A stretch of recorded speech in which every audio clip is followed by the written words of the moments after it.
Wimbledon has two new champions, Marketa Vondrousova and Carlos Alcaraz. Vondrousova is 24 years old, the first unseeded player to win the women's title. She was a total surprise. Last year, she was a tourist in London, nursing an injury. This year, she is a Wimbledon champion. It doesn't get better than this. Then you have Carlos Alcaraz, the 20-year-old men's champion. Both Vondrousova and Alcaraz are young, but that's where the similarities end.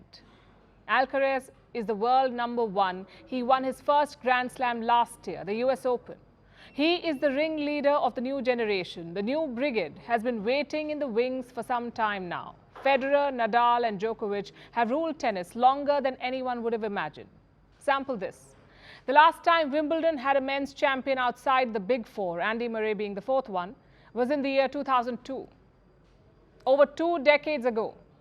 Alcaraz was not even born then. 3 out of the 4 big are still playing. Only Federer has retired. While it seems like the next generation is finally ready to take its place in the sun, the question is, why has it taken them so long? You see, any sport is highly competitive, but an individual sport is also isolating. While it takes a village to raise a champion, the player is all alone in the sporting battlefield. You persevere and perish all alone on that tennis court. So it isn't just the physical battle, it's also a mental one.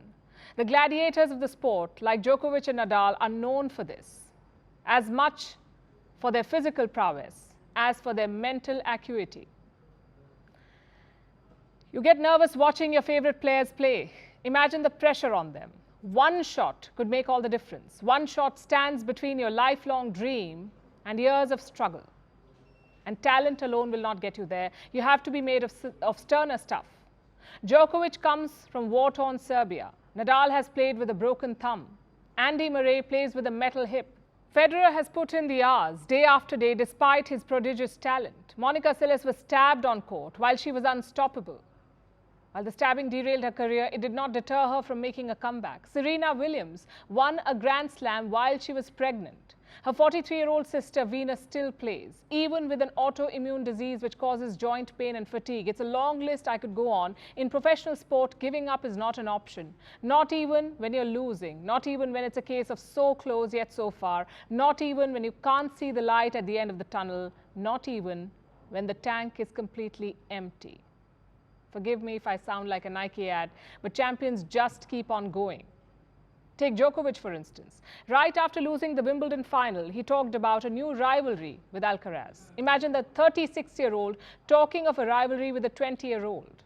Last evening's men's final was poignant for another reason. It had a sense of déjà vu, of Wimbledon 2008. Federer was the defending champion then, just as Djokovic was now. And another Spaniard ended his reign. In 2008, it was Rafael Nadal. In 2023, it is Carlos Alcaraz. Alcaraz, like Nadal, is considered a clay court specialist, but on Sunday he changed that, taking even his opponent by surprise. And that's another thing about champions. Old or young, they have to keep reinventing themselves, adapting to different challenges. Because if the road to the top is tough, staying there is even tougher. And even then, no matter how good you are, someday someone will replace you, in sport as in life. I started by saying that the women's winner, Marketa Vondrousova, went on from being a tourist to a champion. The reverse happened to the great Roger Federer. He won the Wimbledon 8 times, the most by any man, but this year he visited as a spectator. If Vondrousova's tale is the stuff of fairy tales, Federer's is Newton's law. The rule of life, what goes up must come down. The only difference between the good and the great is the journey in between and how to make it count. So for Carlitos, as he likes to be called because he doesn't want to feel grown up apparently, the real struggle has only just begun. That is the burden of greatness.